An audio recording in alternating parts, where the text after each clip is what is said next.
Welcome to Let Me Fix This. Enjoy the video. In this video, I will explain how to use Dom sketch pens. First, always uncap your pen with a gentle twist to protect the nib.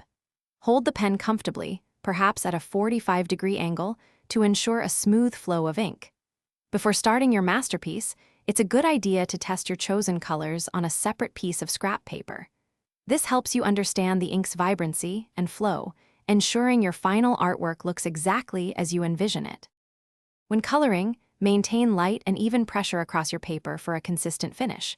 For richer tones and new hues, try layering different colors. Allow the first layer to dry slightly before adding another. To achieve seamless blends, use small, overlapping circular motions. This technique helps eliminate harsh lines and creates a professional, polished look in your drawings. Experiment with these methods to find what works best for your artistic style. Blending similar colors together creates beautiful, seamless transitions in your artwork. For effective shading, apply a lighter color directly over a darker one, which helps soften the edges and add dimension. To achieve stunning gradients, gradually reduce the pressure you apply as you move the pen across the paper.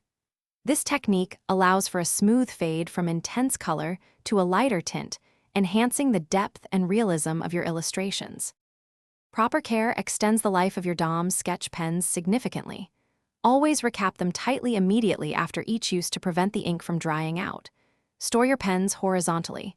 This ensures the ink remains evenly distributed throughout the nib, preventing one side from drying faster. If a nib becomes slightly clogged, gently wipe it with a damp, lint-free cloth. These simple steps will keep your pens performing at their best for many creative sessions.